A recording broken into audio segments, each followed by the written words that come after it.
Y'all don't bully deadbeat dads enough for me, and that's what we're talking about today on Undiagnosed Baddie, your favorite daily 10-minute podcast that comes to you every day. Didn't I just say daily?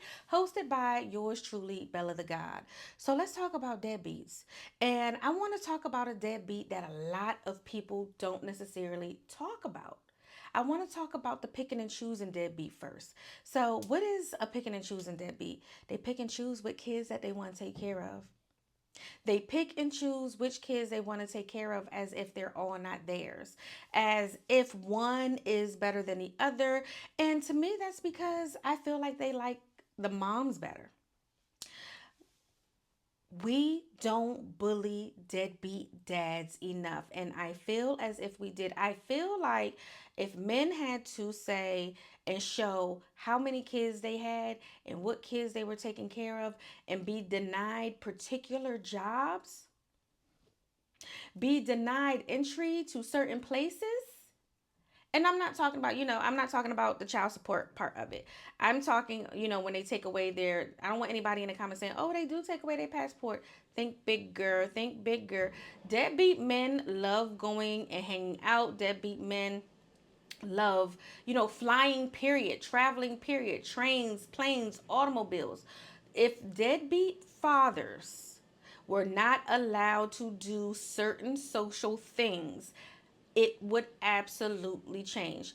Hooking back around, like circling back around to my main point. Also, welcome to Undiagnosed Baddie, where all my thoughts come out because that's what we're here for, right? So we have the man that picks and chooses what kids he takes care of. Why is that? In the level that he takes care of them, and the communication type that he has with the mother and with the child, if there's any at all. Like what would make someone pick and choose?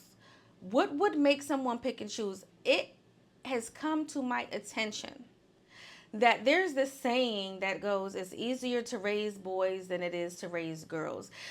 And that's so wrong because so many men are not being raised with thoughtfulness, with caring, with compassion. I know that that's all encompassing, but each definition has a little bit of a different thing.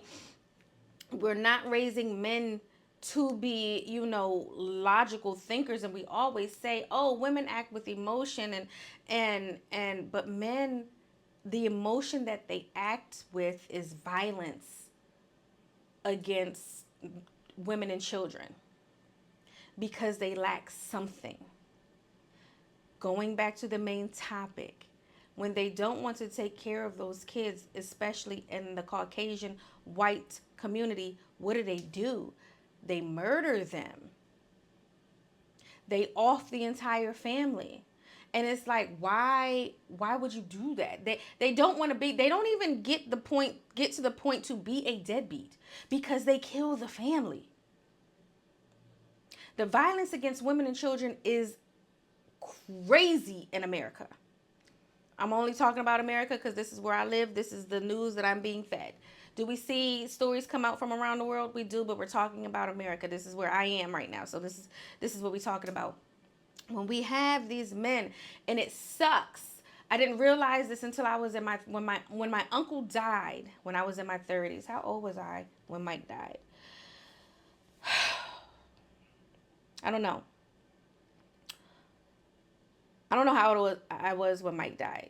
30, 32 ish, 30.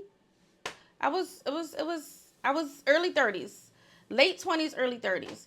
And when my uncle Mike died, I realized Mike was not a good father. However, Mike was an excellent uncle, outstanding, loved me down, did everything for me. And I'm this is what I'm gonna say. The relationship that my mother and her siblings has was like this. They tight knit. Was no going coming in between them. All of the kids that they all had were damn near raised as siblings. So if like we know my mom, 3 kids, okay. But if you would say how many siblings you got, I can say like 23. It's a little bit more than that, I think, at this point. But I can say, like, I got 23 siblings because we were raised in the same houses. We were raised the same way. We were raised to be like this. Now, granted, as you grow older and you live your own life, everybody's not as tight. The people that had kids around the same age are a little bit closer than the people that had kids at a different age, just because stages and walks of life, no beef, okay? And you sit back and I think, when I seen his kids, and it's crazy because my family's genetics are strong as shit. So you see these kids that look just like us. But I was my uncle's daughter. Men, my uncle, the only thing that I could think of in relation to people that I know right now is that he was absolutely not a good partner. Those women left, saved the sanity that they had after dealing with him, and they just raised their kids the best way that they could. And because of my uncle being the man, we all know how it goes when the joke is like, damn, I'm the daddy side of the family, because they don't have a son. I'm the daddy side of the family. My aunts and them fought for my cousins. My aunts actually had custody of one of Mike's kids for a while, till his mother was like, I want my baby back. And I know this to be true because I'm the oldest. Okay, oldest niece, oldest granddaughter. Hello, clock it. All right, so it's just like that had to suck because I'm seeing it from both sides. I'm getting my uncle as the best dad uncle version I can get, but as a child, right? Growing up. And as an adult, I'm seeing you was fucked up to them kids. But my family didn't allow his lack of for them kids.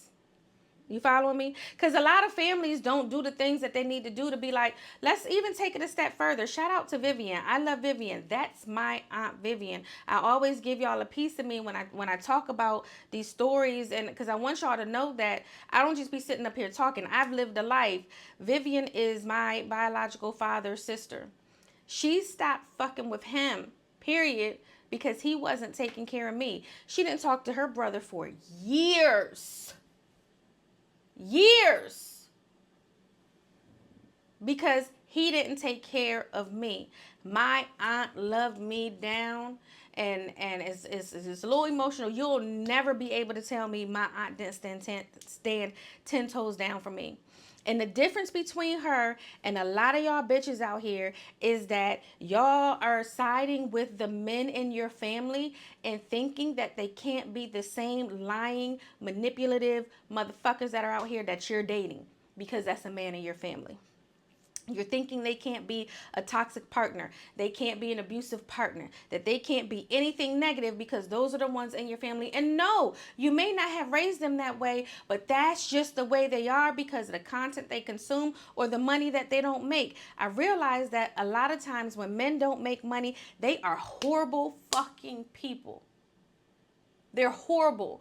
When they don't make the money that they deem that they can get the type of woman that they want, the women that they get, they treat like shit. And the women and the friends of these men choose to ignore it in so many ways. But there needs to be a business where baby daddies can get their ass beat. It needs to be a business where baby daddies are just giving some of the not craziest, but particular jobs. Work your way out of that. Like, why are you able to sit next to me? I don't know who this man is. I don't know if he take care of his kids, but they need a sim rating or some type of NBA player rating to be like, oh, he only take care of his kids 18% of the time. Oh, you can't come into this hookah bar, babe. It needs to be something in society so we see which ones are doing what publicly. Donnell ain't been taking care of these motherfucking babies, y'all bet. Donnell can't get no fried chicken from here. Bye, nigga. Go cook your own chicken. Go cook. right? Just simple things. I'm being silly, but yeah, like it gotta be some type of a system to beat their ass.